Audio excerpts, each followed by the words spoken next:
la ley de atención a víctimas, ¿no? ¿O no? Bueno, entonces vamos a retomar nada más lo concerniente al trabajo interdisciplinario, a lo que hay que hacer en cuanto a la atención. Bueno, la ley fue publicada en el Diario Oficial el 9 de enero de 2013, o sea que es muy reciente. Esa pudiéramos decir que es una de las razones por las que ahorita están todos trabajando en torno a eso, porque se acaba de publicar la ley y bueno, pues se les está dando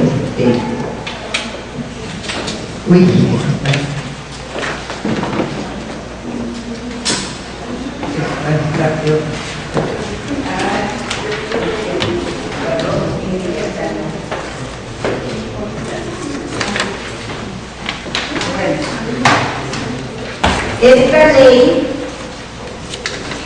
entra en vigor a partir de yo creí que no estaba y si no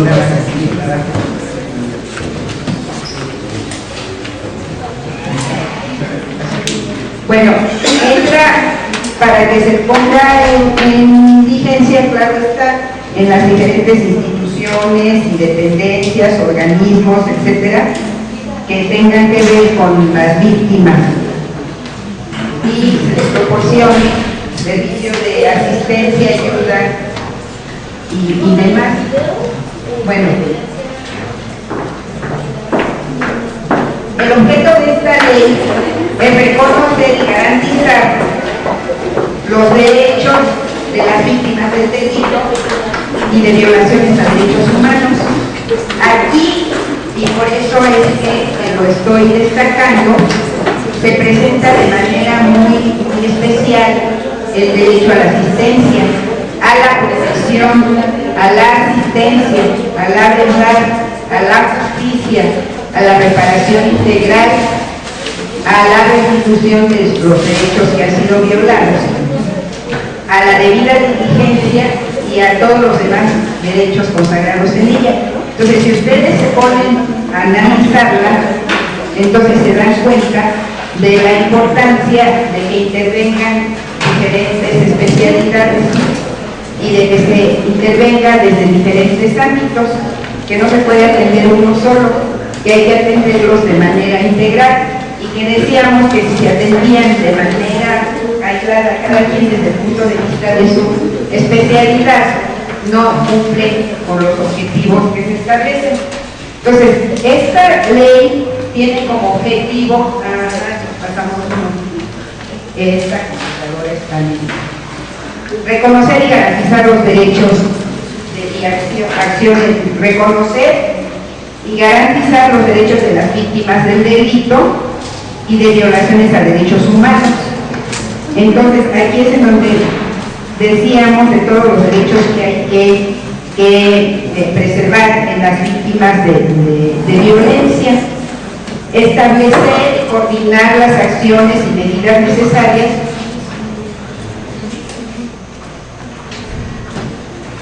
para promover, respetar, proteger, garantizar y permitir el ejercicio efectivo de los derechos de las víctimas, así como implementar los mecanismos para que todas las autoridades en el ámbito de sus respectivas competencias cumplan con sus obligaciones de prevenir, de investigar, de sancionar y de lograr la reparación integral.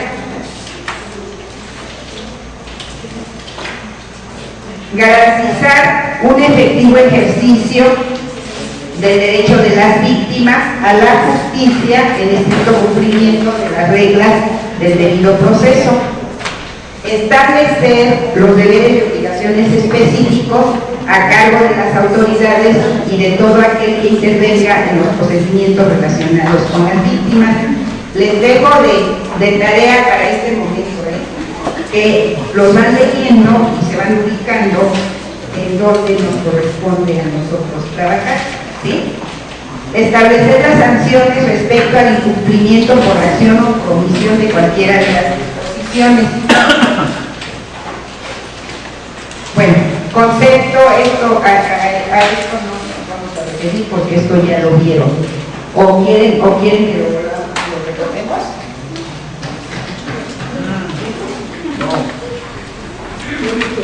A ver.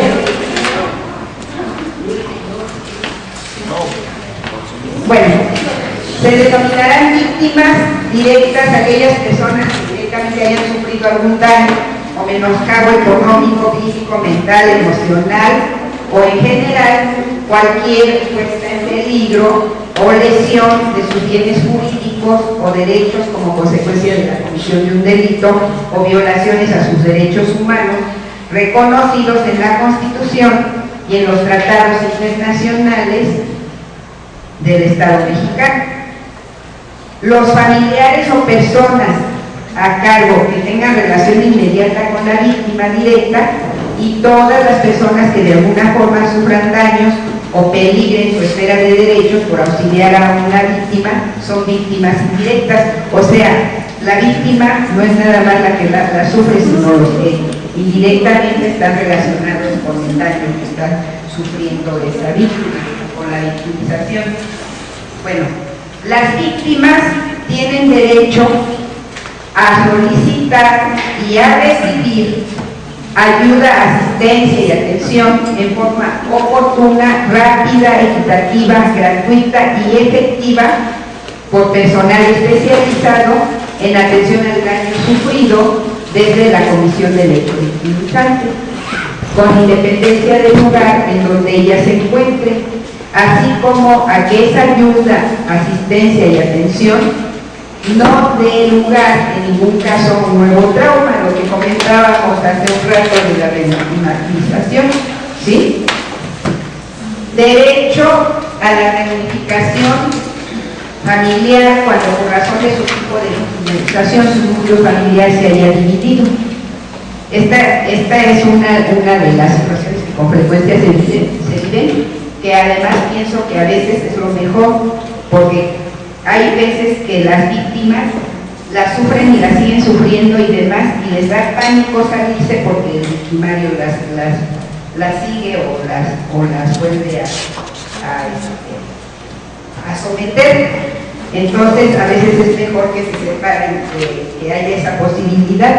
El derecho a recibir tratamiento especializado que le permita su rehabilitación física y psicológica con la finalidad de lograr su reintegración a la sociedad. ¿Cuántas veces la víctima, por ejemplo, pierde un hijo en el momento de los golpes? Cosas de ese tipo que requieren de una atención tanto física como emocional para rehabilitarla, y de ese tipo otros, ¿no? ¿Cuántos que dejan de caminar? ¿Cuántos? Y una cosa que es bien absurda y que sucede con frecuencia: no se puede levantar acta, no se puede tomar conocimiento del caso porque las heridas que usted tiene tardan en sanar menos de 15 días. Entonces, qué amolada, ¿no? Porque los victimarios ya saben que si las heridas tardan menos de 15 días no pasa nada. Entonces, imagínense nada más todos de que vuelven a ser víctimas, ¿sí? Entonces, bueno, de los derechos de ayuda, asistencia y atención habla el capítulo 2. Las víctimas recibirán ayuda oportuna y rápida de acuerdo a las necesidades inmediatas que tengan relación directa con el victimizante, con el objetivo de atender y garantizar la satisfacción de sus necesidades de alimentación, aseo personal, manejo de abastecimiento, utensilios de cocina si es el caso, atención médica y psicológica de emergencia, transporte de emergencia y alojamiento transitorio en condiciones dignas y seguras en el momento de la comisión del delito o de la violación de los derechos, o en el momento en el que las autoridades tengan conocimiento del delito o de la violación de los derechos. Las medidas de ayuda se brindarán garantizando siempre un enfoque transversal de género y diferencial. Si ustedes se fijan, es un tanto utópico esto, Tenemos obligación y la ley establece que hay que proporcionar esto, pero ¿tenemos los recursos? No los tenemos. Como dicen, una de las alternativas que tenemos son los refugios, pero los refugios son muy insuficientes en proporción al número de la gente que los recibe. Y luego los refugios las guardan, son así como guardería, pero no se les da el tratamiento necesario. Entonces son dos situaciones: por una parte la insuficiencia de servicios y por otra parte los programas que se aplican en ellos. Entonces esto es lo que hay que ir trabajando. Las víctimas tendrán derecho a que se considere su discapacidad permanente o temporal, física o mental, así como su condición. Eso es bien importante, de niños, niñas, adolescentes o adultos mayores, o de quién se trata, qué tipo de poblaciones. No les podemos dar el tratamiento igual a todos porque no son iguales todos, pero además yo creo que los que necesitan un cambio de estructuras, de actitud, de estructura mental, de actitud y demás, son los niños, las niñas y los adolescentes, porque solo así podremos realmente erradicar el problema, porque ellos son los futuros adultos o los futuros victimarios. Asimismo, que se respete un enfoque transversal de género y las diferencias culturales, religiosas, de credo, étnicas, entre otras igualmente relevantes. Cuando sea necesario, el Estado proporcionará intérpretes o traductores. Las víctimas no podrán ser discriminadas por ninguna causa de conformidad a la Constitución, en los tratados internacionales de derechos humanos, la presente ley y los demás aplicables en la materia. Aquí es muy común en las zonas de, por ejemplo, Mazahua, en las zonas de ese tipo que todavía tenemos en el Estado de México varias, que la gente ni siquiera tenga a dónde acudir o a dónde recurrir, independientemente de que se dé cuenta de que está sufriendo una violación a sus derechos y demás. En un momento dado se presenta y no la tiene porque no la entiende, porque no hay quien les interprete, porque es una india. Entonces, esa situación también está reglamentada, pero les digo, qué bonitas son las situaciones y qué bonito es el panorama en el papel. Ahora lo que tenemos que hacer es que realmente se cumpla. ¿Y cómo lo podemos hacer? Pues yo creo que es trabajo de todos, no nada más de las autoridades, sino qué tenemos que ver nosotros los que estamos involucrados en el asunto. Las medidas de ayuda inmediatas y humanitarias. La Comisión Ejecutiva definirá y garantizará la creación de un modelo de atención integral en salud. Aquí lo ubican en salud, no sé por qué, pero bueno, porque tiene que tener un enfoque psicosocial, educativo y de asistencia social. No sé por eso, porque lo pusieron en salud, pero bueno, acuérdense que ya se había superado esa parte y en 2013 la vuelven a sacar. ¿Por qué se quitó la Secretaría de Salud y Asistencia? Porque la asistencia era una cosa y la salud era otra, y la asistencia vista desde otro punto de vista, un nuevo concepto, es desarrollo social, ya no es beneficencia o caridad. Entonces se determinó la Secretaría la Secretaría de Desarrollo Social, pero aquí vuelve un modelo de atención integral en salud, pero ese modelo tiene que tener enfoque psicosocial, educativo, de asistencia social. Entonces, ¿qué es lo que se requiere? Establecer mecanismos de articulación y coordinación entre no solamente las diferentes entidades, sino las instituciones que deben de prestar o que están obligadas a prestar este tipo de servicios. Este modelo debe contemplar el servicio a aquellas personas que no sean beneficiarias de un sistema de prestación social o sean complementarias cuando los servicios especializados necesarios no puedan ser brindados por el sistema al cual pertenecen. Aquí también, bueno, hay otra contradicción. Resulta de que ahorita todos están trabajando en los programas de erradicación erradicación de la violencia por esta ley, por la creación de esta ley. Por eso se acordaron de ella. Pero lo cierto es que cada quien está trabajando por su lado, etcétera, etcétera. Pero independientemente de eso, siempre se ha trabajado en diferentes sentidos y nunca se le ha dado resultados, porque ninguna instancia que está trabajando con estos programas es nueva. Todas ya tienen mucho tiempo, nada más que ahorita están en auge por esta ley. Entonces lo que pasa es que hay que ponerlas a trabajar y demás. Entonces cuando dicen que si tienen algún servicio especializado entonces no tienen derecho a esto, ningún servicio especializado de salud proporciona atención específica a víctimas de violencia. Si van a un hospital, bueno, pues les atienden los golpes, las lesiones y los daños físicos. Si van a solicitar ayuda a un psicólogo, se las da, pero hasta ahí queda todo el asunto. Entonces, de todos modos, esas instituciones no cumplen, entonces no se pudiera decir. Entonces, de acuerdo a eso, se establece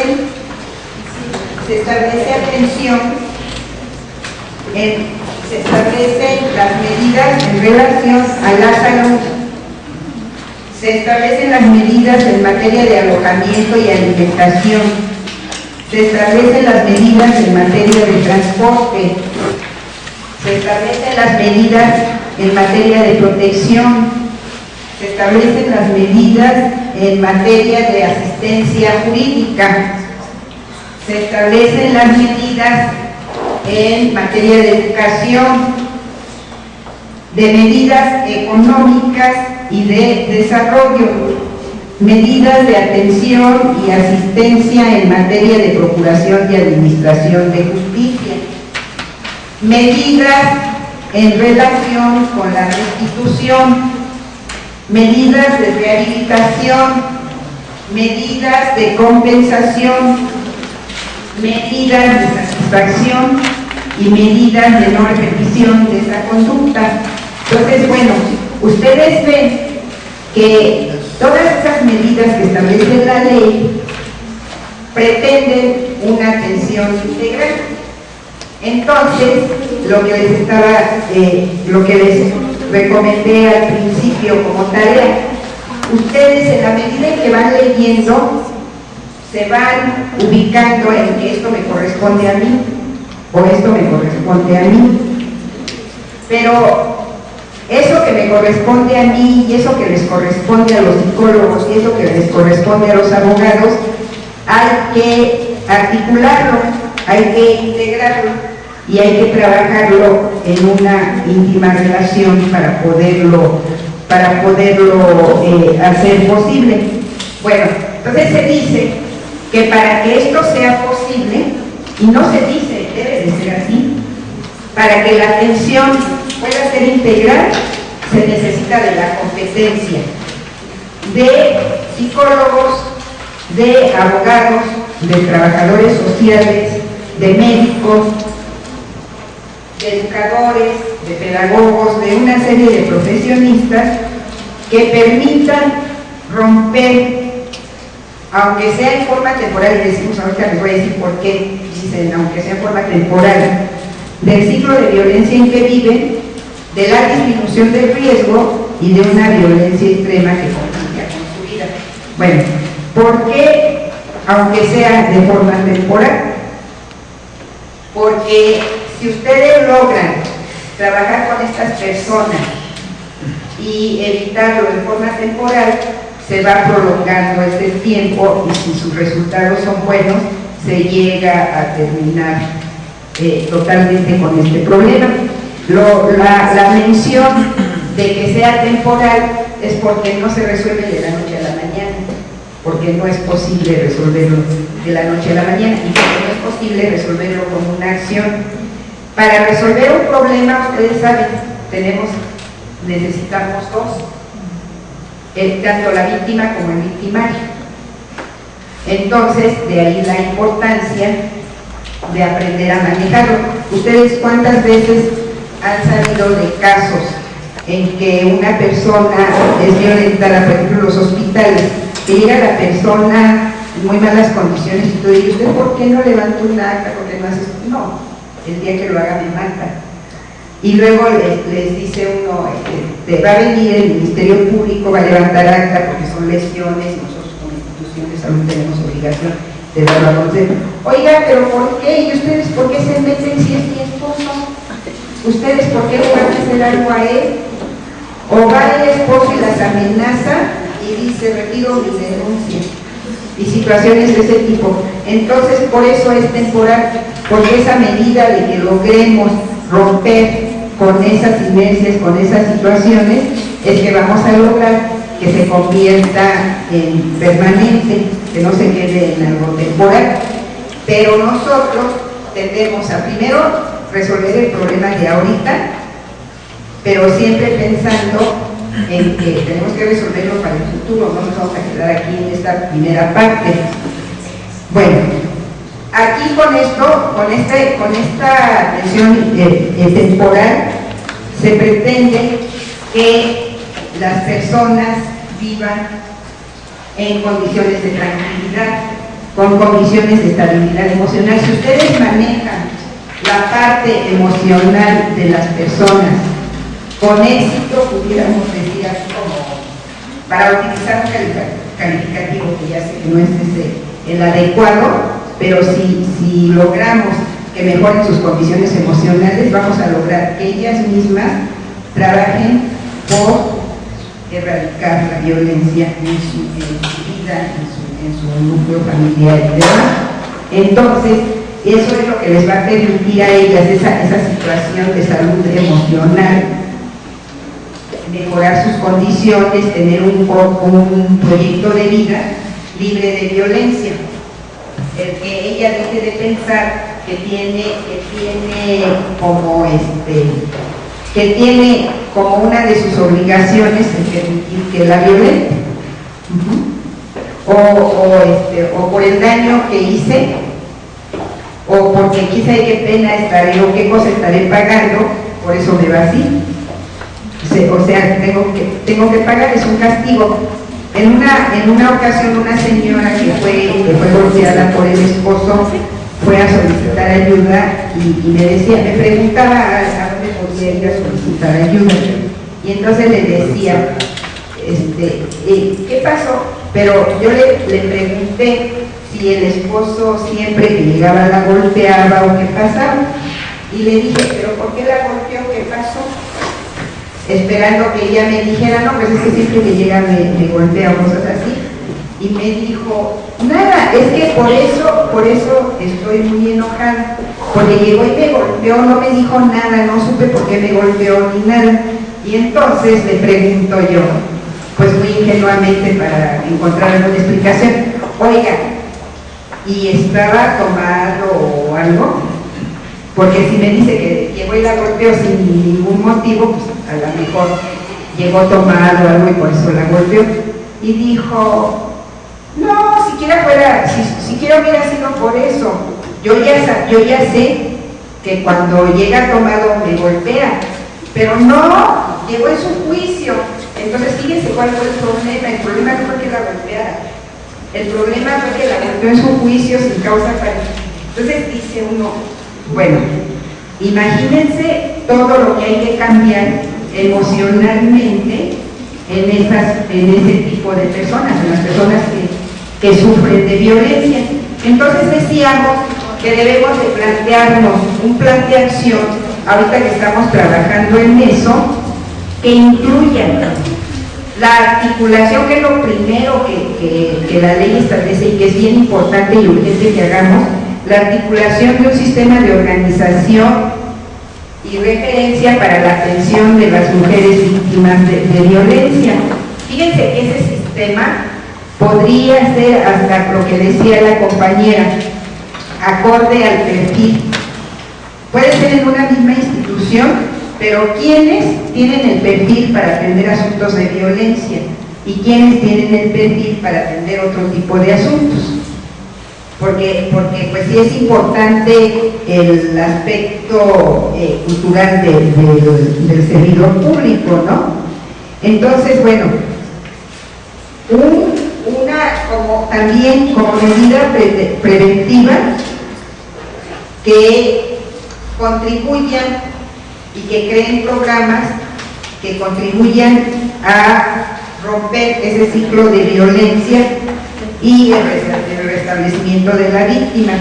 Si nosotros pretendemos romper el círculo de violencia, pero no pensamos en el restablecimiento, la persona no lo va a resolver. No lo va a resolver porque no tiene alternativas, porque tiene miedo, porque considera que está expiando una culpa, porque así debe de ser, etcétera, etcétera. Entonces es fundamental que junto con el rompimiento de ese ciclo les tengamos una respuesta para que vayan ellos mismos restableciéndose de ese marco de violencia. Y una cosa que es bien importante es la parte de los derechos humanos. No recitárselos, no leérselos, no decirles ustedes tienen derecho a esto, sino el interpretárselos, el saber en qué consisten esos derechos y a qué tienen derecho. Vemos ahorita con los niños, se les está manejando mucho los derechos de la niñez y demás, pero se está quedando atrás la parte de las obligaciones y responsabilidades de los niños. Entonces ustedes le llaman la atención a un niño y les dice, te voy a acusar por los derechos humanos, o les voy a decir, o tú no me debes de decir esto, o tú no me debes de llamar la atención, o tú no esto, mis derechos son estos, sí, pero ¿y tus obligaciones? Entonces, el que las mujeres conozcan cuáles son sus derechos implica no que se los reciten, sino que sepan realmente qué es eso, qué quiere decir eso, y eso a qué responde, y ellas qué tienen que dar para que haya ese equilibrio. Bueno, entonces si ustedes se van dando cuenta de lo que les estoy diciendo, van viendo la importancia de la participación de cada uno de nosotros en nuestra especialidad, en ese equipo. Y entonces esta intervención requiere de un trabajo que les he venido diciendo desde el principio interdisciplinario, en el que nosotros como trabajadores sociales tenemos un papel fundamental, pero no estoy hablando de nosotros trabajadores sociales nada más. Tenemos un papel fundamental los trabajadores sociales, tenemos un papel fundamental los psicólogos, tenemos un papel fundamental los médicos, etcétera. Estoy destacando la parte del trabajo social porque es en la que yo trabajo, pero no quiere decir que esté convencida de que los trabajadores sociales somos los dueños y señores de la situación. Si no logramos un trabajo en equipo interrelacionado, pues no vamos a lograr mucho. Esto también se los estoy diciendo por lo que les comentaba de lo que me decían en readaptación social. Muchas veces los psicólogos y los abogados no saben qué hacen los colegas trabajadores sociales en la institución. Y entonces, cuando uno les dice, es que los trabajadores sociales hacen esto, esto y esto, el mismo abogado, la misma psicóloga sabe en qué me puedo apoyar con ellos, ¿sí? Y entonces esa parte también es importante para ustedes, porque luego por eso no recurrimos a este tipo. ¿Para qué nos sirve? Lo que pasa con muchos jueces, necesitan conocer cuánto gana la familia o algo, o el jefe de familia o qué ingresos tiene, solicita un estudio socioeconómico. Entonces decía el otro día una magistrada, es que yo la verdad no le encuentro utilidad a un trabajador social. A mí, para lo único que me serviría el trabajador social es para que me diga cuánto gana y cuánto gasta la persona. Y bueno, ¿para qué me entretengo en eso? mejor le pido a la persona que traiga su comprobante de trabajo, su comprobante de ingresos y luego, ¿qué nos sucede? Nos piden un estudio socioeconómico y la trabajadora social eso es lo que hace, decir cuánto gana y cuánto gasta la persona. Entonces a veces tienen razón en decir ¿para qué lo quiero? Si el trabajador social no me aportó nada importante, pudiéndome aportar algunas situaciones de necesidades, de gastos, de no sé, una serie de cosas. Entonces, de ahí la importancia de que ustedes de otras carreras sepan en qué les pueden apoyar los trabajadores sociales y nosotros los trabajadores sociales sepamos en dónde es en donde tenemos que trabajar. También no crean que estoy pensando que no sabemos, muchos lo sabemos, pero hay quienes lo sabemos y quienes ya nos hicimos a una rutina y ya ni siquiera lo tomamos en cuenta. Bueno, la intervención profesional del licenciado en trabajo social constituye un elemento fundamental en el tratamiento integral. Fíjense que siempre estoy hablando de tratamiento integral, no estoy hablando nada más del trabajador social. La atención y la prevención de la violencia involucra tres ámbitos fundamentales que son la familia, la comunidad y el Estado. Y a veces cometemos el error, y eso no es nada más el público o la comunidad, también somos los funcionarios públicos o los servidores públicos. Cometemos el error de creer que todo es responsabilidad del Estado. Pero ¿y nosotros qué? Nosotros como comunidad, nosotros como familia, nosotros ¿qué papel jugamos? Entonces ahí es bien importante que tengamos claro que la atención y la prevención no solamente es cuestión del Estado, ya como les digo, el Estado ha de estar muy contento porque ya sacó la ley está muy completa, lo que quieran, o está muy completa diríamos, y lo que quieran, pero el Estado se pone a ver si se cumple o no, para nada, y las instituciones encargadas de esto están trabajando en ello y todo porque les preocupa erradicar la violencia, no, porque son disposiciones estatales, porque son disposiciones gubernamentales. Entonces ahí tenemos que tomar en cuenta de manera muy importante que la familia y la comunidad también tienen una intervención importante. Y fíjense que aquí sí, esta intervención de la comunidad y la familia tiene que ver mucho con trabajo social. Es una parte importante del trabajador social. Somos nosotros los trabajadores sociales los que tenemos que hacer que se involucre la familia y que se involucre la comunidad en esta atención. Entonces, bueno, recurrimos a varios elementos de tipo social, de tipo económico y sobre todo de la estructura institucional. Como todos, nadie trabaja solo. Entonces, sí necesitamos un equipo interdisciplinario, eso es fundamental. Ninguno, ni el médico, ni el abogado, ni el psicólogo, ni el trabajador social, nadie puede resolver el problema por sí solo. Todos necesitamos trabajar en equipo. Entonces, el trabajador social como miembro o como integrante de ese equipo tiene que buscar, por una parte, contribuir al fortalecimiento de la capacidad del sujeto, de su familia y de la colectividad mediante programas de atención individualizada, de trabajo de grupos y de trabajo comunitario, que son los niveles de intervención que el trabajo social utilizamos para poder trabajar.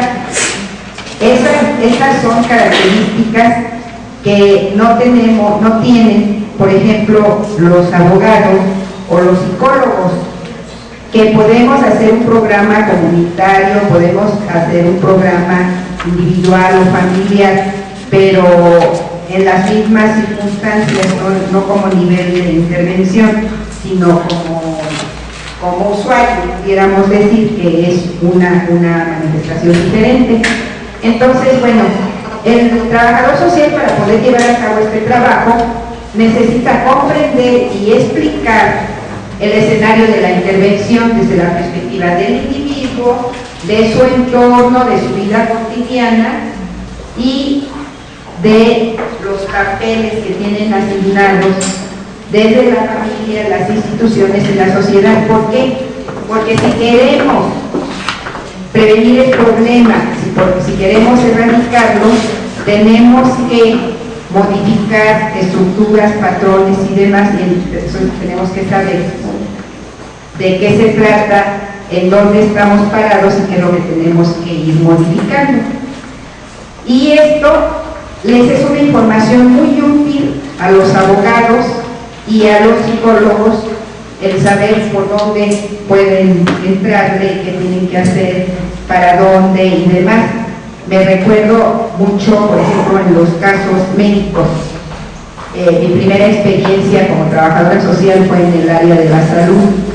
Y entonces le decía el doctor a la mamá, y para mañana me va a traer una muestra de excremento porque le vamos a hacer sus análisis de excremento. Y entonces va la señora y me pregunta, oiga, fíjese que a mi niño le van a hacer una muestra, le van a hacer una prueba de excremento, y entonces me dijeron en el laboratorio que mañana trajeran mi muestra, pero no le toman aquí la saliva para hacerle la muestra. Y yo me quedé, ¿saliva? Sí, es que me dijeron que le iban a hacer una prueba de excremento y mañana tengo que traer la muestra. Entonces, ustedes se dan cuenta de que cada profesionista habla de acuerdo a su profesión, utiliza sus términos y demás. Y nosotros, trabajadores sociales, somos los que tenemos que hacer la interpretación, pero la traducción más bien, no la interpretación. La traducción de lo que un especialista en derecho le está diciendo o un psicólogo le está diciendo en un idioma o en una lengua más cotidiana, con lo que él utiliza o como lo dice, o darle su propia interpretación. Yo desde el punto de vista de trabajo social en diferentes ámbitos, he trabajado mucho con abogados. Y fíjense que una de las principales dificultades que siempre tuve al principio de mi ejercicio fue la dificultad en la comunicación desde el punto de vista de que el abogado decía esto y esto, y yo lo interpretaba como yo pensaba de acuerdo a lo social, y entonces me decían no es así, es que yo no estoy de acuerdo en que se haga esto porque mire, las condiciones sociales sí, pero la ley dice esto y esto y esto y esto y esto. Y entonces, si eso me pasa a nivel profesional, imagínense la gente que no tiene ninguna profesión, que poco sale de su casa, etcétera, etcétera. Entonces, de ahí la importancia de que el trabajador social le haga llegar, y también que el abogado y que el psicólogo y demás le pregunte cuáles son las características de esta gente con la que voy a trabajar, pues para saber de qué se trata y cómo y a qué hora y demás. Y eso no lo hacemos, no estamos acostumbrados, pero por eso también a veces mal interpretamos, ¿sí? Y yo creo que ese puede ser un auxilio importante que podemos dar los trabajadores sociales, y que algunas personas sí los conocen. La otra situación, sabemos, o a lo mejor no lo hemos asimilado porque no es nuestra materia de estudio, pero el entorno social es determinante en la conducta del individuo. Entonces, de ahí la importancia de que el profesional especialista en cualquier área que atienda la violencia conozca ese entorno del individuo para que pueda conocer cómo está influyendo en su comportamiento y en su conducta. Y nosotros, los trabajadores sociales, somos especialistas en el estudio de la familia, para que podamos darle elementos a la otra profesión acerca de esos comportamientos, de esas conductas y demás, para que se pueda intervenir. Y en la medida en que se conozca esto, los otros profesionistas tienen más elementos para incidir en las causas y lograr realmente un mejoramiento en la forma de vida, una modificación y un cambio. También en el seno de la familia es de donde surgen los agresores, es en donde surgen las víctimas. Entonces tenemos que saber de dónde vienen tanto victimarios como víctimas, pues para poder dar el tratamiento integral. Lo que les decía hace un rato, no decirles como lo hacemos, pero mire, usted salga, si usted haga esto, usted aquello sin saber la imposibilidad de esa persona para poder tomar una determinación. ¿Cómo le hace? ¿A dónde se va? ¿O qué hace? ¿O la va a dejar la persona que le está violentando?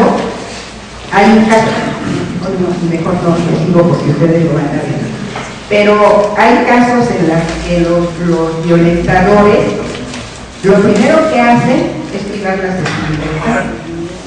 Yo siento este caso que les estaba diciendo hace rato, que es un ejemplo claro de privar de la libertad a una persona con toda su voluntad, con toda la voluntad de la persona, porque ella le da gusto que su esposa no lo deje, que su esposo no la deje salir, porque entonces, bueno, situaciones de ese tipo que nosotros podemos comentarle o darle a conocer al abogado o al psicólogo para que ellos sepan qué determinación tomar, principalmente los abogados, que son los que están más alejados de esta parte. Entonces creo que esa es una parte muy importante en la que pueden tener participación. Otra parte que también es importante que manejen los trabajadores sociales y que conozcan las otras profesiones que la están manejando, es que a través de ese conocimiento les permite implementar medidas preventivas, porque el trabajador social ya identificó factores de riesgo que todos en equipo podemos ayudar a disminuir. Entonces es posible que se trabaje a través de eso cuando el abogado y el psicólogo conocen el entorno en donde se desarrolla esa persona. Entonces de ahí la importancia de que lo conozcan. Bueno, el trabajador social debe enfocar su atención igual, junto con todo el equipo interdisciplinario, a la prevención, a la atención y al cambio de actitud de las mujeres. Y este cambio de actitud de las mujeres es el empoderamiento, es la posibilidad de decir: yo valgo tanto como él, no soy igual que él, no soy más que él, no soy tampoco menos que él, soy diferente. Y las mismas posibilidades y las mismas capacidades y las mismas oportunidades, etcétera, las tenemos los dos, cada uno en nuestro ámbito y de acuerdo a nuestro género, etcétera, etcétera.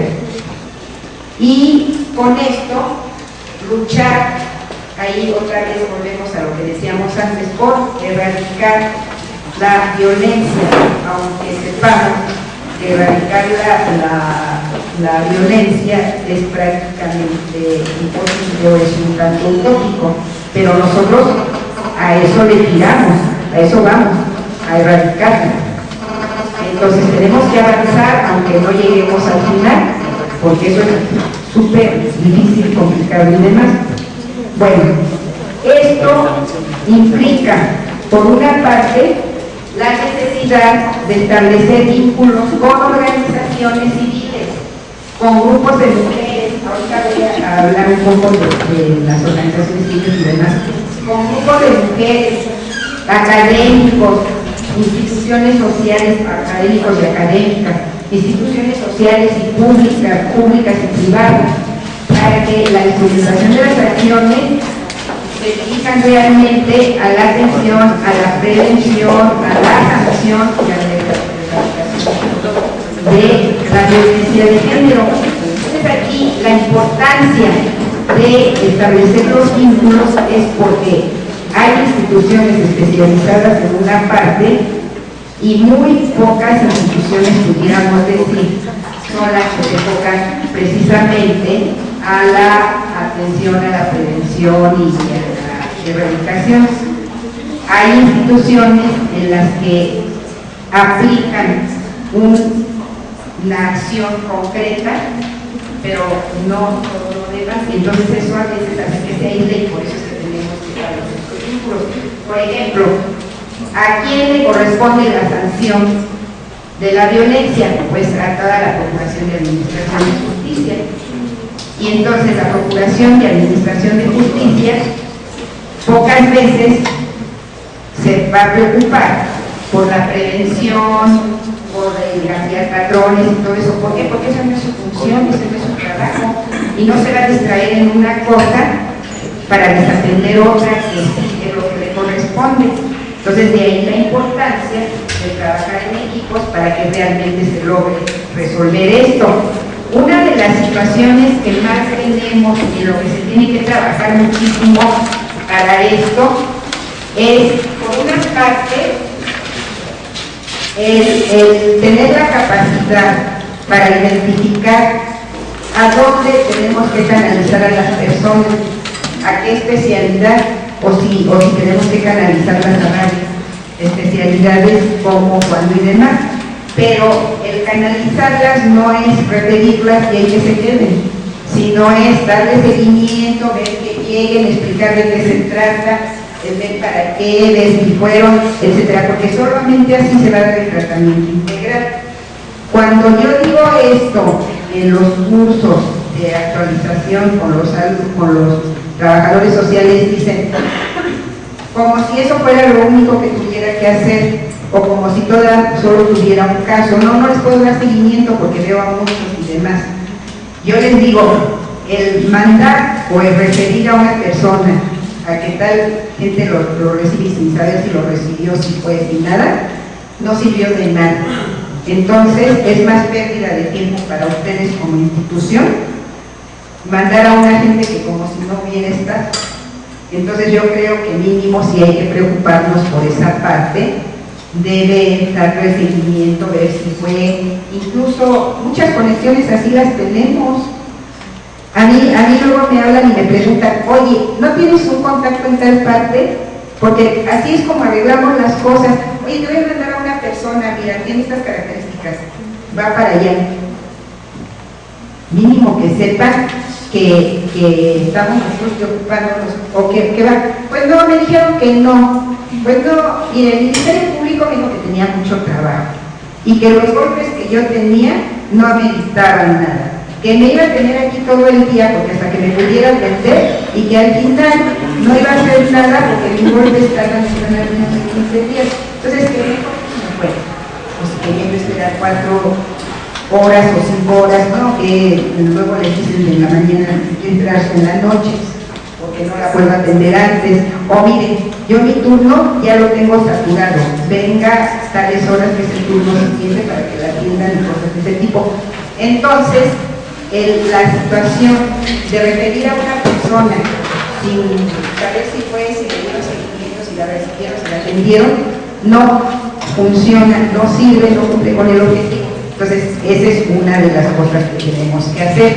Es más, hay muchos abogados, hay muchos psicólogos, hay muchos médicos que nos dicen, por favor, le recomiendo en este caso que vaya a tal parte. Y entonces él no lo va a hacer, pero va a confiar en que el trabajador social sí lo va a hacer. Y el trabajador social dice, ese no es mi trabajo, o el que lo haga, o cosas de ese tipo. Y sí, los trabajadores sociales sí estamos para hacer referencias. Y los trabajadores sociales no tenemos que hacer las referencias así de que lo mando y a ver qué pasa, sino que tengo que dar seguimiento, tengo que ver en qué condiciones lo mando, tengo que cerciorarme de que lo recibieron, de que lo atendieron, etc. Es una parte muy importante.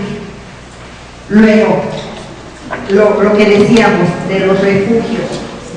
Yo puedo mandar a una persona a un refugio y no voy a decir, mire, lo más conveniente es que vaya a un refugio y ahí la van a atender, sino que aquí lo importante va a ser que yo le diga a cuál vaya, que yo hable al refugio, que va a llegar al refugio y le van a decir, ¿sabe qué? Está saturado, está. Y miren, a lo mejor ustedes conocen, ustedes han visto, hay refugios que funcionan muy bien, que tienen muy buen personal, que trabajan bastante bien y que tienen personal comprometido, etcétera, etcétera, y se ponen ustedes en contacto con ellos y demás y dan el tratamiento.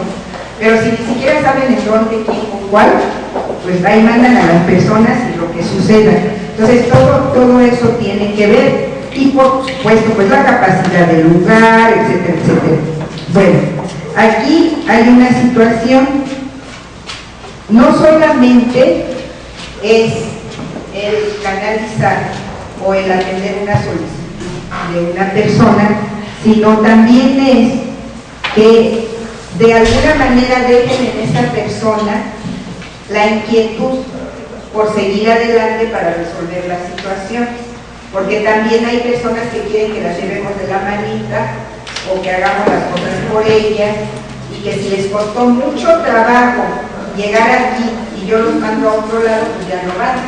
Entonces ahí tengo que hacer un gran trabajo de lavada de cerebro, de tipo emocional en la persona, sea médico, sea trabajador social, sea abogado, sea psicólogo. Los psicólogos son los que generalmente sí lo hacen, pero los demás no lo hacemos porque no somos psicólogos, para que la persona siga adelante, porque se atreve y no le damos respuesta y lo abandona. Entonces ahí tenemos esa necesidad. Otra situación es impulsar la formación de grupos. Yo soy partidaria, y eso se los digo especialmente a todos los grupos, de que la mejor manera de dar pláticas, de dar a conocer derechos y todo eso a través de pláticas, es a través de la formación de grupos, porque no lo reunimos para darles la plática, sino que lo reunimos para llevar a cabo todo un programa en el que hay intercambios de experiencias, de conocimientos y demás, y de análisis de lo que dijimos en esa plática, y eso es lo que permite que la gente se apoye. Y luego una situación, el hecho de que la gente se dé cuenta de que no es la única que tiene ese problema y que otros sí luchan por salir adelante y los estimula para ellos salir adelante. Fíjense que nosotros en prácticas tenemos una materia que se llama práctica de comunitaria, y entonces es muy común que los grupos de alumnos formen grupos en la comunidad y formen grupos así para dar pláticas o para recreativos, para jugar con los niños o cosas así, y se pierde el objetivo. El chiste es que los niños lleguen a jugar, que los niños participen y demás. Y hay otros que organizan los mismos grupos y organizan hasta tejidos, si ustedes quieren. Y el tejido lo da una señora de la comunidad y demás, pero el objetivo no es que las señoras aprendan a tejer o que las señoras tejan, sino el objetivo es que el mismo trabajador social funja como bonito, se ponga a platicar con ellos y desde pláticas así como que, ¿y cómo te fue en la semana? Pues mal, fíjate que esto y no sé qué y no sé qué. Ah, mira, a mí me pasó eso, yo sabes qué hice esto.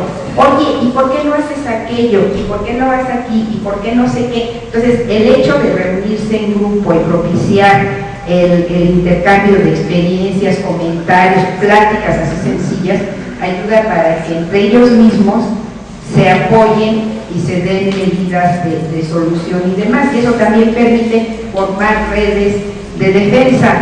Teníamos dos problemas que refería la gente.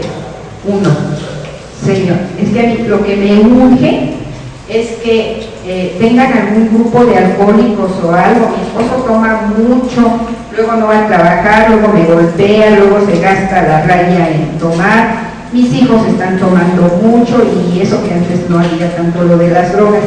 Y bueno, no sé qué hacer.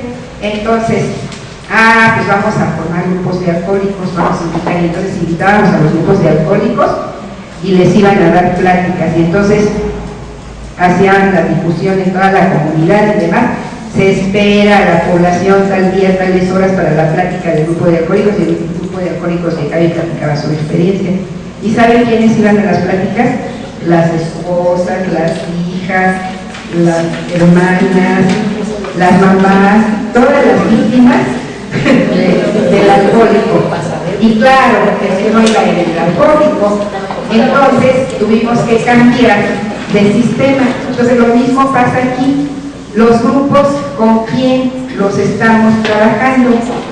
Con las víctimas, no con los victimarios. Entonces tenemos que trabajar mucho con ellas para después poder trabajar con los victimarios. Entonces un trabajo muy efectivo para esto es el trabajo con grupos, y se puede trabajar con grupos de niños, de niñas, de adolescentes, de adultos, de esposas, de mamás, de hermanas, de diferentes tipos para trabajar este problema. Entonces, ustedes piensen, o les estoy diciendo y están pensando, bueno, yo tengo la capacidad para trabajar en esto, yo tengo la capacidad para impulsar o sensibilizar a la población para que participe, etcétera, etcétera, pero no tengo la capacidad para dar terapias, para cosas de ese tipo, para dar una terapia así de grupo y demás. Bueno, pues entonces la formación de grupos no la hace el trabajador social solo, la hace con el psicólogo, y si es necesario invita al abogado para que le dé todas las bases de tipo legal. Lo importante es que yo como trabajador social me ubique y me dé cuenta que no soy todólogo, que conozco las leyes y demás, pero nadie como el abogado para que se las explique y las maneje. Y a lo mejor yo se las puedo interpretar si tienen alguna, no interpretar, yo lo digo con la palabra interpretar, es traducir, porque interpretar, nosotros las interpretamos de manera diferente. Entonces es traducir lo que el abogado dijo en términos legales, que para mí un trabajador social es otra cosa, ¿sí? Entonces ahí es una parte importante. La resiliencia, que ahora se ha hablado mucho de resiliencia, que se enfoca a elevar la autoestima de las personas y hacerlas, pues precisamente que se valoren, que se acepten, que se respeten. Es la situación de que se reafirmen, de que analicen sus capacidades, sus habilidades, entiendan sus limitaciones y vean la forma de cómo sacarlas adelante. Como hay gente que dice no sirvo para nada. Yo cuando doy los cursos de atención individualizada les digo a los alumnos, nosotros tenemos que hacer el plan de acción con las personas, no solo. Y no decirles, mire, vamos a hacer esto y esto, sino decirle, ¿usted qué propone que hagamos? Les digo, sí hay gente que le dice, si yo supiera qué hacer, mira, les digo con usted. Pero uno les puede decir, bueno, ¿usted ha pensado en algo? ¿O qué sugiere? ¿O qué pudiera hacer? Porque también esa es la otra parte. Yo muchas veces, solo por llevarles la contraria, no estoy dispuesta a hacer lo que ustedes me digan, por lo que me digan, porque no quiero, no se me antoja. Les decía, llegan, oye, no, es que fíjate que mi novio me dejó plantada, ni siquiera me avisó, ni siquiera se disculpó, después como si nada, y no sé qué, no sé qué. Ahí, ¿sabes qué? Mira, ese novio no le interesa, córtalo, dice que, por supuesto que no lo cortó, porque en los otros casos lo cortan y dicen, ay, solo por culpa de mi amiga que dijo que lo cortara, lo corté, no lo debía haber cortado, porque dice que... Entonces, es lo mismo precisamente en las situaciones de nosotros que actuamos con la gente. Si yo le digo a la gente, haga esto, mire, váyase, déjelo, aquello, la gente no lo hace porque yo se lo digo. Yo le tengo que decir, bueno, ¿y usted qué ha pensado? Pues no ha pensado. No ha pensado cómo puede hacerlo y no sé qué. Hay quienes les dicen, pues yo he pensado en esto, pero mire, si hago esto, esto. Si me salgo de la casa, ¿dónde voy? Si lo corro, ¿qué como? ¿De qué digo? Etcétera. Entonces ahí es en donde yo le tengo que decir, mire, vamos a hacer esto y yo le voy a ayudar en esto y se puede ir aquí, puede hacer aquello, etcétera, etcétera. Entonces realmente le estoy ayudando.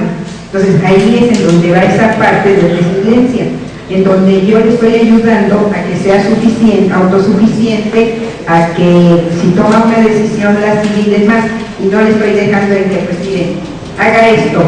Decían los alumnos cuando hacían un plan de trabajo en un estudio social. Orientar a la persona para que pida un aumento de sueldo. Orientar a la persona para que cambie de vivienda, porque esa vivienda está muy chica y no reúne las características. Como si yo ganara lo que quisiera, como si yo viviera ahí porque yo quisiera, etc. Entonces, esa parte es bien importante, conocer qué características tiene la otra persona, qué limitaciones, qué habilidades, qué capacidad de crecer. ¿Cuánta gente dice, híjole, es que hasta que llegué aquí me di cuenta que pues sí sé, que sí puedo, que yo sí tengo habilidad para esto, que yo puedo hacer aquello? Incluso gente que no se atreve a hablar en público llega al grupo y entonces uno empieza a decir esto, ay, yo también he vivido eso, y es que sabes que a mí esto y no, y después, híjole, me atreví, hablé. O sea, cómo vamos logrando ese tipo de cosas, pero en un trabajo estimulando y demás, sino trabajando a la ICEBAN. Otro, la creación de redes de apoyo, que les digo que tiene que ver mucho los programas de grupo, y a veces no. Las redes de apoyo se van generando a partir de dos direcciones. Una, las redes de apoyo que se logran a partir de la identificación que se hace de los que están en un grupo, que dicen podemos hacer esto y podemos hacer aquello, y otro, las redes de apoyo que se van creando a través de los vínculos institucionales. Las redes que forman las instituciones en una sola materia o en un solo asunto, o las redes que forman la comunidad en busca de un apoyo de tipo colectivo. Entonces, esa es una especialidad de los trabajadores sociales, esa es una función de los trabajadores sociales que tanto abogados como psicólogos pueden aprovechar para poder trabajar en eso, porque por supuesto que no es una de sus funciones, y si están asesorando legalmente, etcétera, etcétera, no van a estar yendo a las comunidades a movilizar gente o a identificar redes o a formar redes. Entonces ahí el apoyo es el trabajador social y es un apoyo importante. Y bueno, otra función que es muy importante dentro de esto y que es en la que yo vengo trabajando desde ya hace muchos años es el peritaje social.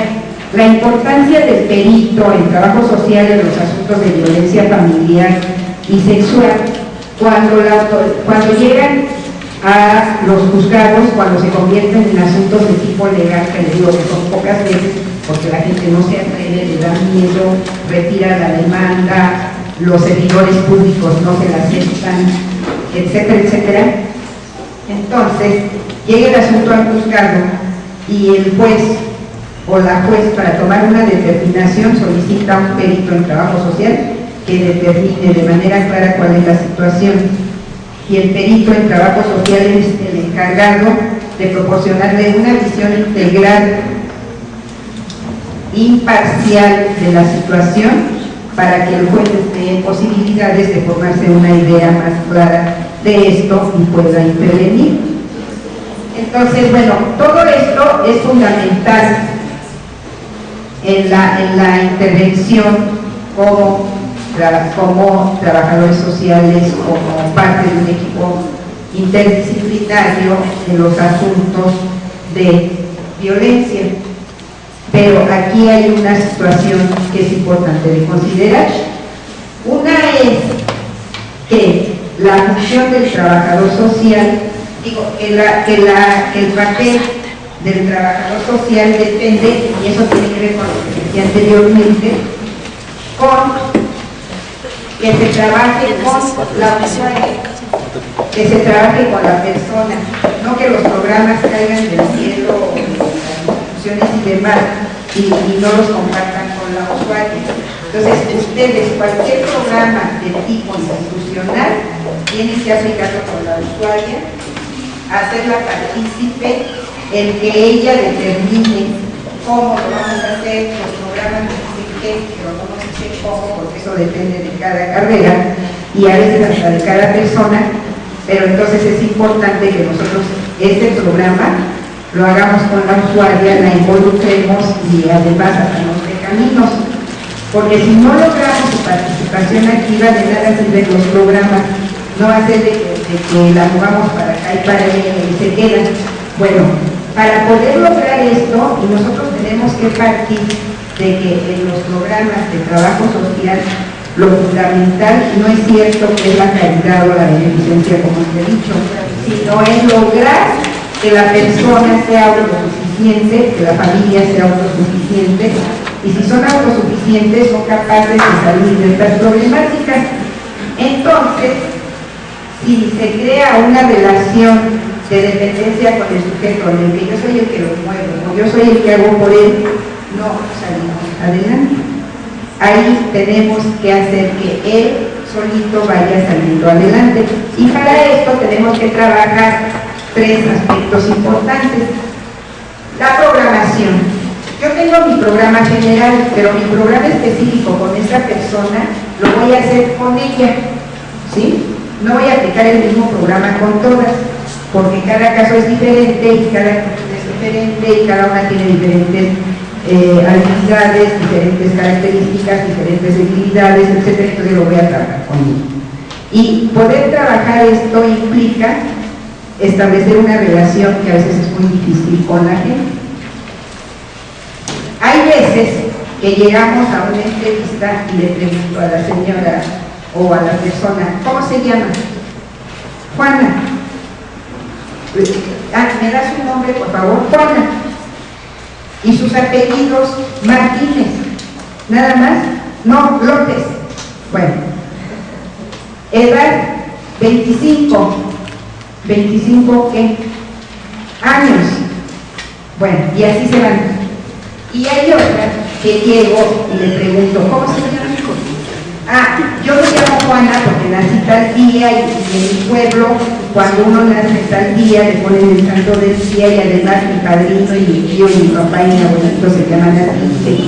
Y les cuentan una historia que no tiene que ver nada con el nombre, pero bueno, entonces con este tipo de gente se encuentra con los dos. Entonces ustedes tienen que aprender a dirigir una entrevista, a obtener los datos que les son útiles, a sacarle a la gente lo que necesitan, a que si les da de más lo sepan direccionar sin interrumpir o sin que se piensa cortar y demás. Y entonces eso requiere cierta habilidad de ustedes. Entonces la programación, a la vez que les va dando los elementos de cómo lo pueden hacer la misma gente, qué es lo que esperan, porque además eso es importante, que esperan ustedes. Ustedes les dan una solución que ellos no esperaban y que ellos no lo van a hacer. Entonces, si ellos programan con ustedes ya saben lo que esperan y lo que quieren, entonces ya saben por dónde dirigirlo y ya van conociendo a la gente. Entonces, esa primera parte de la programación es fundamental hacerla con cada quien. Además, ahí sí vale lo que decía hace rato, que a veces utilizamos como pretexto. No tenemos todo el día, tenemos muchísima gente que atender. Entonces, si hacemos un programa con cada gente en la que nos explayamos, nos explicamos y demás, pues no vamos a acabar. Y entonces va a ser una buena justificación para decir, pues es que no puedo atender a tanta gente porque tengo mucho trabajo.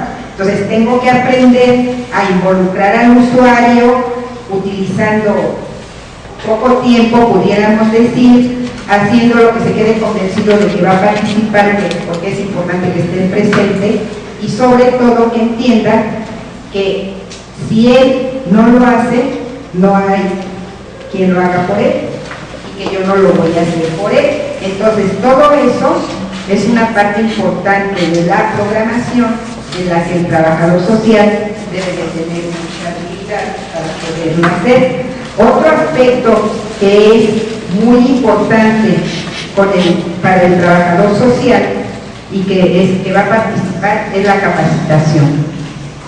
Les decía, ustedes ya junto con las personas identificaron sus fortalezas y sus debilidades, pero pueden impulsar sus debilidades o pueden fortalecer sus capacidades.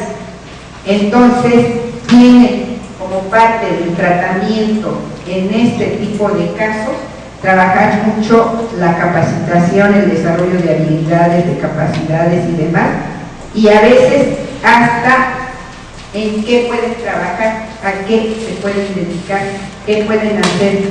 Hay gente que no se le cierra el mundo y si se queda, si no tiene forma de sostenerse, busca canales. Me recuerdo, por ejemplo, de una señora que decía, fíjese que se murió mi esposo era el que me sostenía, yo no tenía ni quinto ni nada, me quedé en la calle sin dinero, sin nada, yo no sabía qué hacer. Y entonces, y decía, no sé hacer nada, no, mis hijos están muy chiquitos, no tengo quien me los cuide, ¿cómo le hago? Entonces me iba todas las mañanas, a las 6 de la mañana a la tortillería, compraba, primero empecé con 5, después con 10, después con 20 y llegué a vender muchísimo. Compraba kilos de tortillas y me iba puerta por puerta, me compra tortillas, no me compra tortillas, no me compra tortillas, y me fui vendiendo tortillas por docena. Yo le quiero decir que cuando mis hijos terminaron la secundaria, yo no tenía para pagarles una carrera, y entonces lo que hice fue pagarle a cada uno un curso de manejo, como fueron cumpliendo los 18 años, y meterlos de taxistas. Ahorita ya tengo mi flotilla de taxis y mis hijos son taxistas y quiere que se sentía fascinada la señora. Entonces, esa es una. Esa es otra. Había otra que decía, a mí no me preocupan mis niños chiquitos porque, a mí me preocupan mis niños chiquitos porque los grandes ya saben pedir.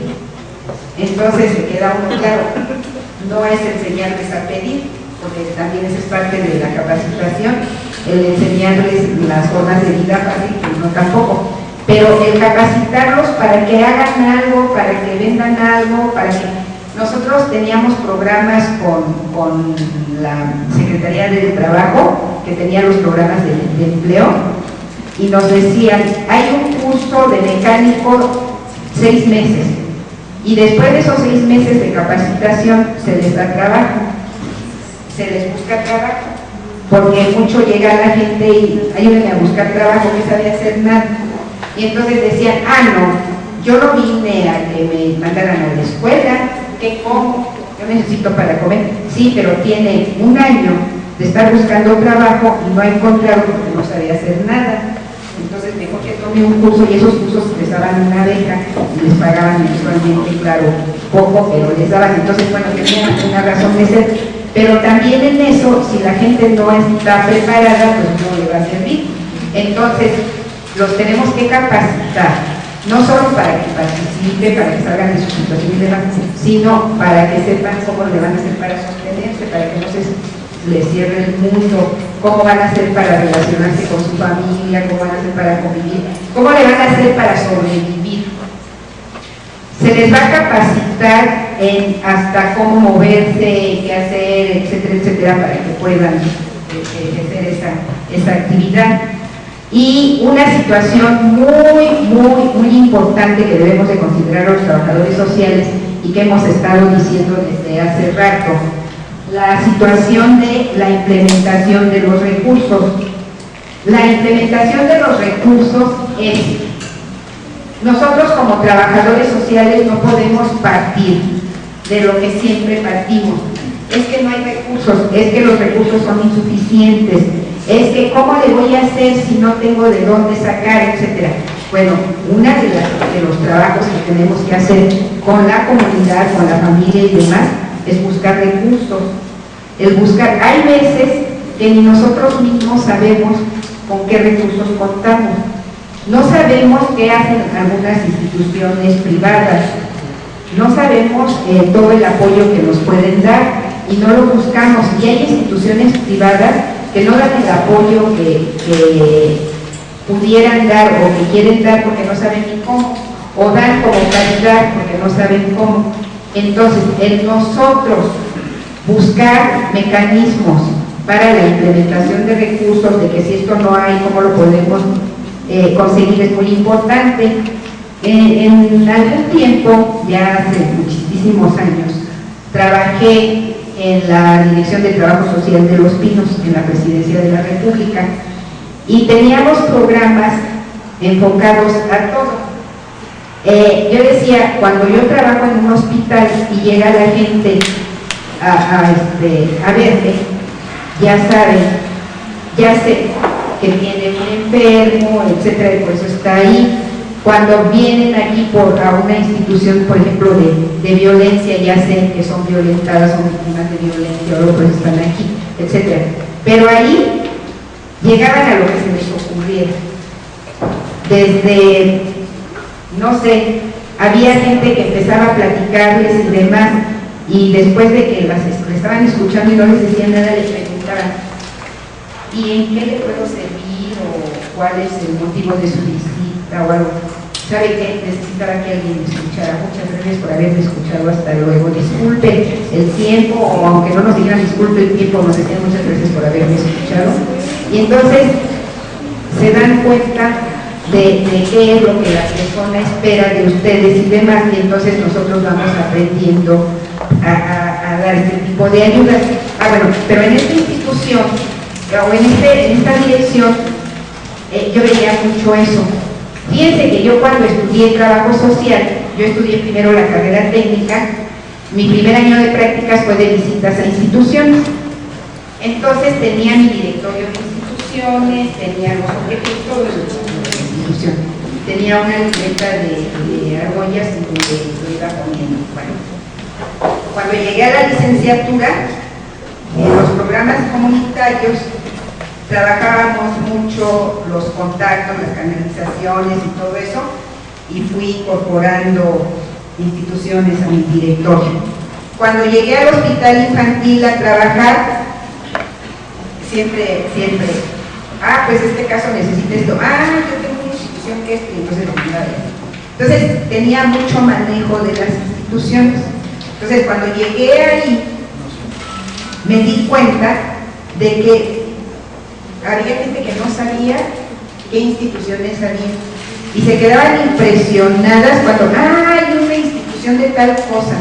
Por ejemplo, una institución que casi nadie, y todavía hasta la fecha, bueno, yo no sé si a la fecha exista, pero que con trabajadoras sociales de ciertos tiempos platicaba con ellas y les preguntaba, las arregladoras de como Fundación Donde, de ese tipo que rentaban viviendas a precios bajos y demás, todo. La gente no sabía que una institución que capacita y da trabajo, no sé qué, la gente no sabía. Entonces, esa parte de la implementación de recursos es muy importante, que el trabajador social conozca con qué recursos se cuentan en la población en donde está, qué servicios da tal institución, cómo los da, qué requisitos establece, etcétera, para poder hacer las transferencias. Y la otra, el generar esos recursos. Si no hay, ¿cómo le podemos hacer? Dio muy buen resultado, y bueno, no es mi ídolo ni mucho menos, pero dio muy buen resultado los comedores comunitarios que se crearon con Salinas de Gortari. La gente de una comunidad se reunía, determinadas personas se hacían cargo de la cocina, lo que hacían era organizarlas y demás, les daban el presupuesto para el abasto, se les asesoraba, trabajo social en el que lo asesoraban para comprar los alimentos, en donde los podían conseguir, esto, y las mismas señoras hacían de comer y demás, cobraban 20 centavos por comida, que de todos modos hace tiempo, pero no 20 centavos no era nada, y todos los hijos comían ahí, a veces los esposos se llevaban su ración para su esposo que llegara en la noche, etcétera, etcétera, y dio muy buen resultado. Eso y es un recurso que la misma población generó a partir de esos programas comunitarios. Entonces, ustedes, trabajadoras sociales, pueden implementar recursos que no existan junto con la población, junto con los psicólogos, junto con los abogados, junto con todo el personal, de cómo le puedo hacer y a lo que le puedo y qué puedo crear. Porque si yo parto de que las instituciones nunca tienen recursos y si los tienen los gastan en todo menos en lo que se necesita y cosas de ese tipo, estamos perdidos. Les decía ahorita, en 2008 se decretó lo relativo a la introducción de juicios orales, algunos ya lo han de saber, y se dieron 8 años que se vencen en 2016, 2015, fue en 2007, para que empiecen a funcionar los juicios orales. Entonces, el primer planteamiento que hicieron las autoridades judiciales fue en el sentido, o de administración de justicia, fue en el sentido de que había que habilitar los espacios, había que crear salas, había que capacitar al personal, había que pues invertir, comprar muebles, había que hacer muchas cosas de este tipo. Cada año escuchan ustedes que se destinaron en los informes gubernamentales, estatales, etcétera, etcétera, tantos millones de pesos a ese programa. Entonces, ahora en julio se cumplieron ya, ¿qué es? 5 años, 5 o 6 años. Estamos a 2 años de que se venza el plazo. Entonces, decía a varios funcionarios que entrevistaron, estamos a 2 años de que se cumpla el plazo y no tenemos nada. En muy pocos lugares ha habido capacitación, en casi ninguno se han creado juzgados ni nada, y es que no hay recursos. ¿Y con qué lo hacemos? Entonces urge que se nos habilite con recursos. El presidente Peña Nieto, cuando tomó posesión como presidente, una de sus plataformas políticas fue decir, se va a impulsar la creación de juicios orales, no dijo que era obligatorio, sino que él lo iba a llevar a cabo, y se van a destinar tantos millones de pesos a las instalaciones, a la capacitación y dice qué, y entonces nos quedamos con la situación de que si desde hace 5 años están diciendo que están invirtiendo recursos, ¿cómo que no hay nada? ¿Cómo que todavía seguimos en las mismas? ¿Qué es lo que ha pasado? Así pasa con todos los programas y así va a pasar con este, que ahorita todos estamos trabajando en este porque se acaba de publicar la ley, bueno, se impulsó a principio de este año y demás, pero lo importante es que los servidores públicos lo hagamos efectivo, para que así los demás sepan que tenemos que llevarlo a cabo. Entonces, bueno, la implementación de recursos es una parte fundamental para trabajar. No se vale decir, no tenemos con qué, no tenemos en dónde, sino tenemos que trabajar con la gente pues, para crear lo que no existe. Entonces, esa es una parte importante. Bueno, todo esto nos lleva a resumir en una sola cosa. Se proponen alternativas de intervención que permitan proporcionar atención integral a la familia, porque la víctima es parte de una familia, no es sola, y la forma en que le está afectando a ella ser víctima está convirtiendo en víctimas a los demás miembros de su familia. Entonces es bien importante la atención integral. Entonces, para poder lograr esta atención integral necesitamos formular estrategias que les permitan transformar su forma de vida, ¿sí? Transformar su forma de vida por una de seguridad, que sea libre de violencia, en mejores condiciones de salud física y mental. Y esto decimos, pero es utópico. Sí, es muy bonito bonito decirlo, pero ¿y cómo le vamos a hacer? Bueno, pues a través del esfuerzo del equipo interdisciplinario, vamos a juntar ahí y vamos a poner nuestro granito de arena y a lo mejor vamos a irlo logrando poco a poco. Entonces tenemos que empezar por identificar cuáles acciones son urgentes, qué cosa tenemos que resolver primero, porque a lo mejor cuando terminemos de hacer un programa muy bonito de erradicación de pobreza, ya la persona se murió o la mataron a golpes. Entonces tenemos que establecer líneas de acción urgentes y a mediano y a largo plazo. Y por otra parte, tenemos que tomar en cuenta que estas acciones se deben de tomar a partir del conocimiento integral del problema, de los factores que intervienen, de las causas, de las posibilidades de atención y demás. Y que eso, ¿cómo lo podemos tener? Pues a través del trabajo interdisciplinario. Ni el trabajador social, ni el psicólogo, ni el médico, ni el abogado, ni nadie de los que forman parte del equipo tiene la solución. La solución se va a tomar a partir de un equipo y de un esfuerzo compartido. Entonces, esa parte es fundamental, que la tengan clara y que trabajemos en torno a eso. A lo mejor esto no es nuevo para ustedes, y mucho menos, digo, no, a lo mejor no es, segura estoy que no es nada nuevo para ustedes, pero creo que es una forma de un poquito estarle insistiendo para ver qué se logra. ¿Tienen algún comentario o algo, por favor? Que me den cuenta que sí, que por lo menos escucharon lo que dije, ¿no? ¿Quién quiere hacer algún comentario? ¿Quién quiere opinar algo? ¿Quién piensa que son sueños guajillos lo que estoy diciendo? No sé. Es más, ¿qué otras cosas hacen que yo no estoy mencionando y que son muy importantes de llevarse a cabo? Ustedes que están en el terreno, porque yo ya estoy en la teoría y a veces la realidad nos permite otras cosas que ustedes pueden proponer de acuerdo a su experiencia. ¿Quién quiere tomar la palabra? Uno por uno, no todos juntos, ¿eh? A ver.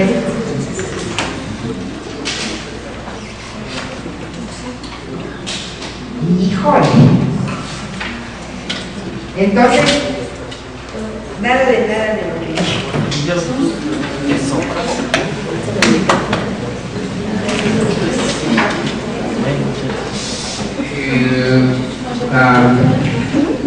Licenciada en Trabajo Social, que nos ha hecho el gran favor de dar un gran bosquejo de lo que tal vez muchos de nosotros ignoramos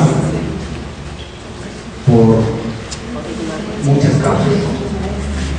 Creo que sí, en particular y a título personal, el trabajo del trabajador social es muy importante, porque para mí desde ahí parte todo el proceso siguiente, porque por lo regular la víctima llega con un trabajador social. El trabajador social, como decía la maestra, debe de también tener nociones de lo que es psicología y la abogacía, toda vez que ella es la que va a empoderar en este caso a la víctima, la que le va a decir: vas a hacer esto, va a seguir su trámite.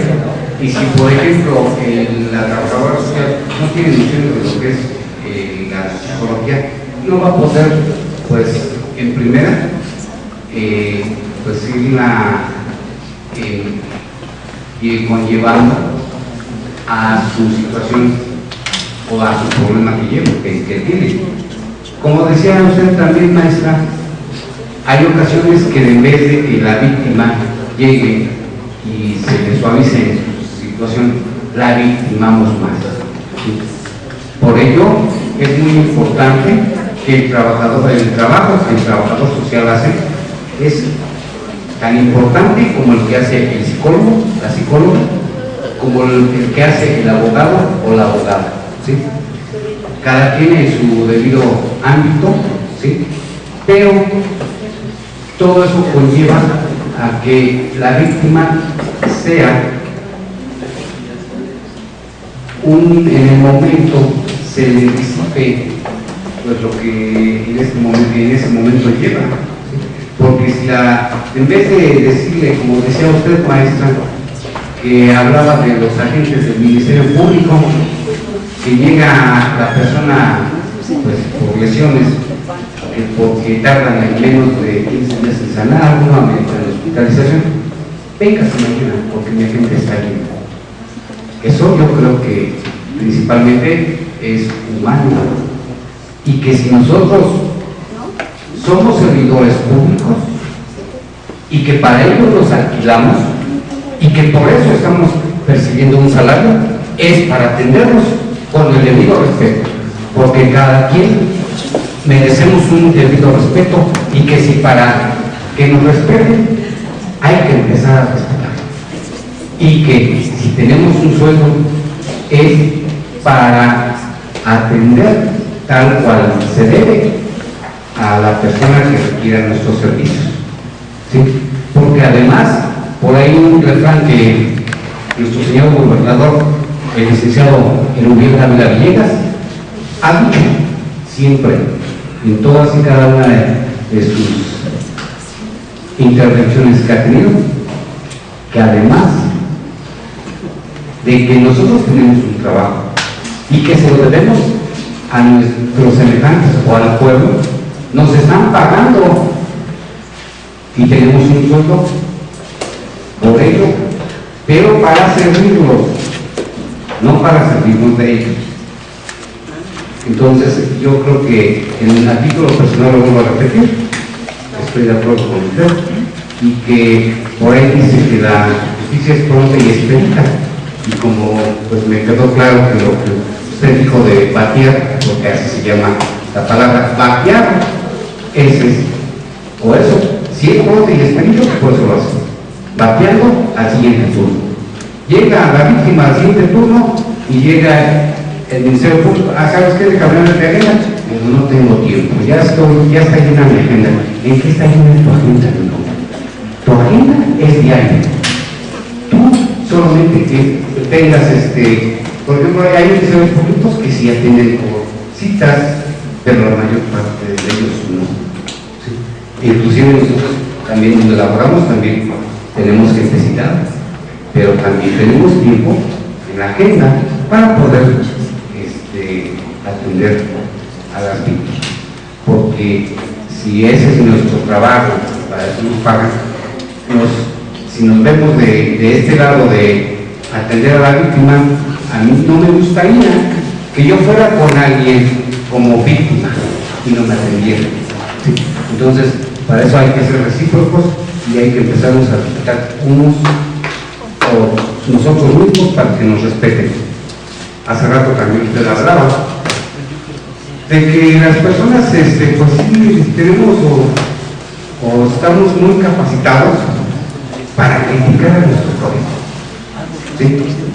Digo, a lo mejor no lo digo con esas palabras, pero más o menos en este terreno lo digo. Y efectivamente, a lo mejor yo estoy capacitado para ver a mi prójimo y pues criticar, pero no soy digno, al menos, de decir, yo estoy criticando a mi prójimo. O como también decía usted, que la persona va a un lado y como nunca ha salido, a lo mejor habló en público, dijo, sí la hice. ¿Sí? A veces lo hacemos por temor de que dirán nuestros semejantes o los presentes en el momento, ¿qué le van a criticarle? Pues yo creo que la crítica debe de ser constructiva, ¿sí? Y la mayor parte de todos, creo que de esa parte tenemos tan valiosa, que somos críticos constructivos, no críticos destructivos. Por ende, pues les invito a mis compañeros que pues perdamos la pena, toda vez que creo que todos y cada uno de nosotros atendemos a las víctimas, tanto directas como indirectas. Y si ahí lo hacemos bien, creo que también aquí en el seminario lo estamos haciendo bien. Gracias.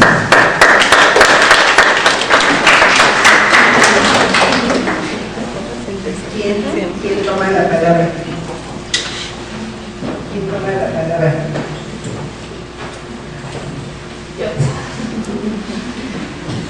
Yo creo que se quedan dos. Ok, creo que esto que nos acaba de explicar es muy interesante y muy importante porque, bueno, al menos yo, en la cuestión personal, que he trabajado así con este equipo de trabajo con abogado, trabajo social y psicología, sí me he dado cuenta que realmente a veces el trabajo social se le deja a un lado. Entonces, yo siempre me preguntaba, pero ¿por qué no? Si yo creo que estamos en un nivel y las 3 áreas son muy importantes.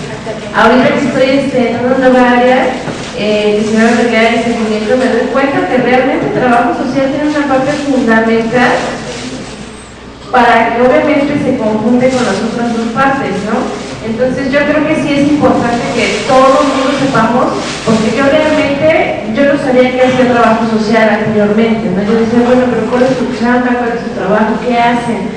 Pero poco a poco, conforme me fui dando cuenta, ahora sí que me doy cuenta que sí tiene una importancia muy grande, ¿no? Y que yo creo que sería importante que tiene esta carrera de trabajo social, que de verdad lo hagan valer y que de verdad, ahora sí que levanten la mano y digan que ahí está, ¿no? Porque yo al menos personalmente me he dado cuenta que el trabajo social siempre se le deja a un lado o al final, ¿no? Cuando realmente es parte fundamental de ese trabajo en equipo.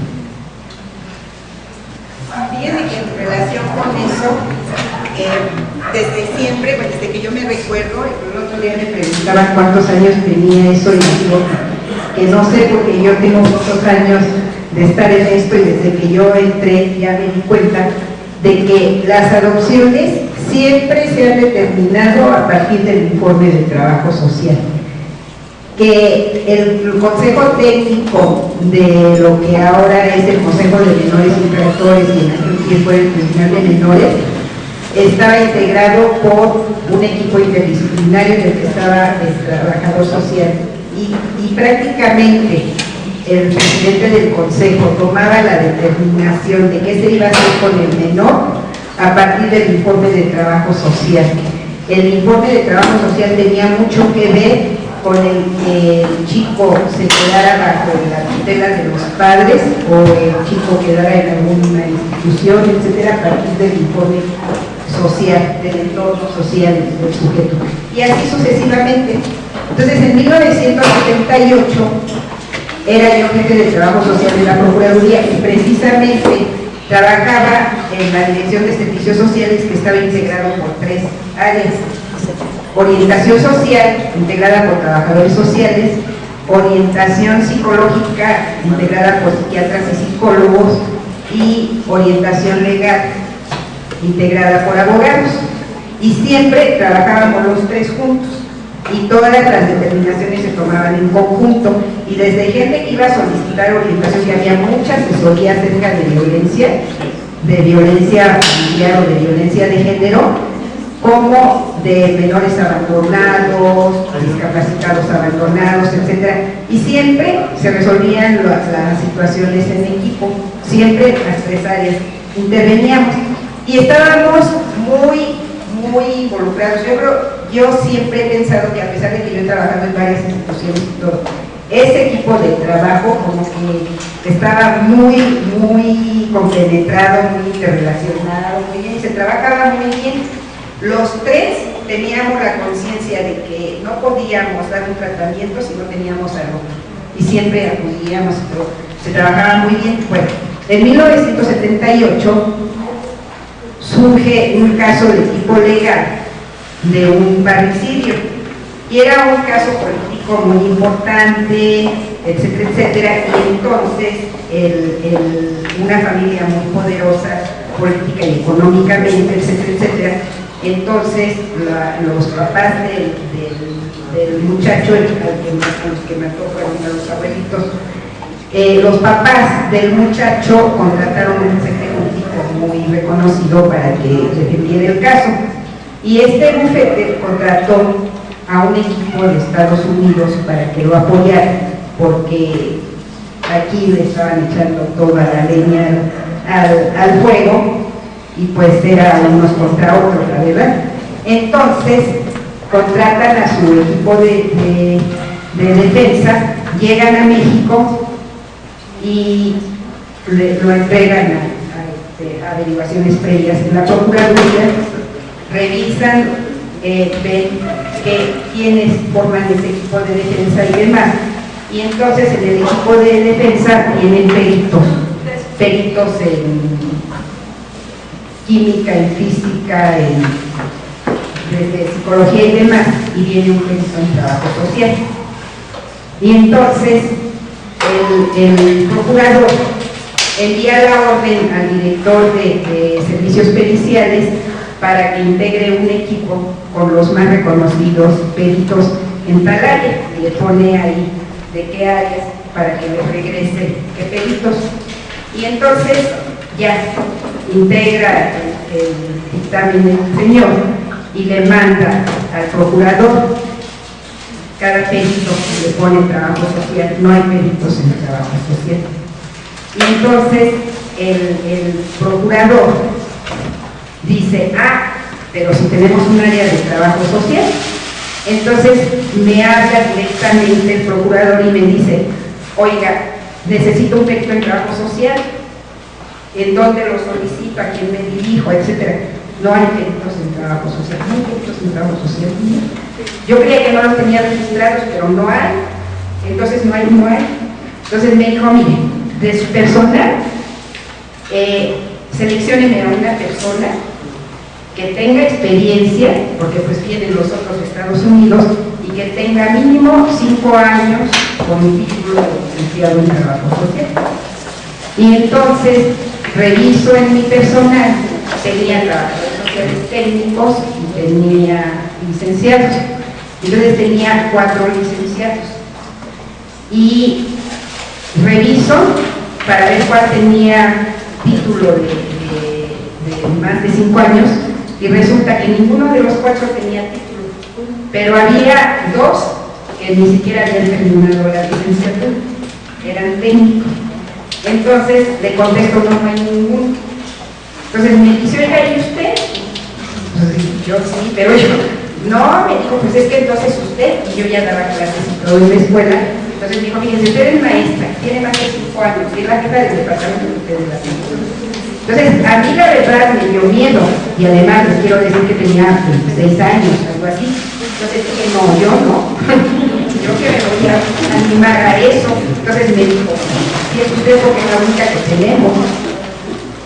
Pero es que yo no soy perito, yo nunca he trabajado como perito. No, claro, pues si no hay trabajadores sociales peritos, la vamos a mandar para que la capacite el equipo. Y entonces me mandaron con el equipo, trabajé con el equipo, hice el peritaje con el equipo de peritos de las otras áreas. Y me di cuenta de una cosa, de que los trabajadores sociales habíamos intervenido siempre como peritos y nadie sabía, ni nosotros mismos, porque siempre habíamos trabajado como peritos. Les digo que era importante contarles en eso, pero nadie se nos pedía como peritos, se nos pedía como un informe de trabajo social, y entonces no sabíamos muy bien para qué servía. Entonces, por ejemplo, yo les puedo decir, yo cuando entregué mi dictamen pericial, en donde tenía que entregar las conclusiones, yo decía, no tengo la certeza, pero sí existe la presunción de que la persona puede ser culpable por esto y esto que decía el estudio social. Y entonces me habla el coordinador y me dice, oiga, usted no está facultada para decir si es culpable o no. Su dictamen nada más tiene que decir estas son las características, y el que va a determinar si es culpable o no es el juez. Usted no está facultada para presumir nada. Entonces digo, claro, era mi primer dictamen, yo ni siquiera supe cuál era mi papel en el equipo. Entonces yo pensé que se trataba de que yo diera alguna pues pudiéramos decir solución o un voto a favor o en contra, y no era así. Pero hemos trabajado como peritos y que no lo hemos sabido, es cierto, y que el trabajador social ha tenido un papel importante, en muchas ocasiones lo tiene, porque sí le dan su lugar en ese sentido, pero no hay los trabajadores sociales nos hacemos a un lado en lugar de responder y demás, y yo digo que sí es muy importante que todos sepan que tenemos que trabajar en equipo y que parte de ese equipo somos los trabajadores sociales, ¿sí? Que los trabajadores sociales no estamos al servicio de, como los psicólogos no están al servicio de, o los psicólogos no están al servicio de, somos un equipo interdisciplinario que cada uno tiene su aporte y que tan importante es el aporte de uno como el otro. Entonces es una parte fundamental y que si no trabajamos en equipo interdisciplinario no podemos cumplir con el objetivo del tratamiento integral. ¿Alguna pregunta, comentario? ¿Nada? Bueno, vamos a dar una hora para comida de receso. Regresando, vamos a trabajar los ejercicios. ¿Sí? ¿Alguien tiene algún comentario, duda, pregunta? ¿Nada? ¿Alguna aportación? Todos ustedes trabajan en este ámbito, deben de tener, pueden enriquecer lo que estoy diciendo, lo que les decía yo, que trabajo con eso, entonces ustedes que trabajan, yo lo veo desde el lado de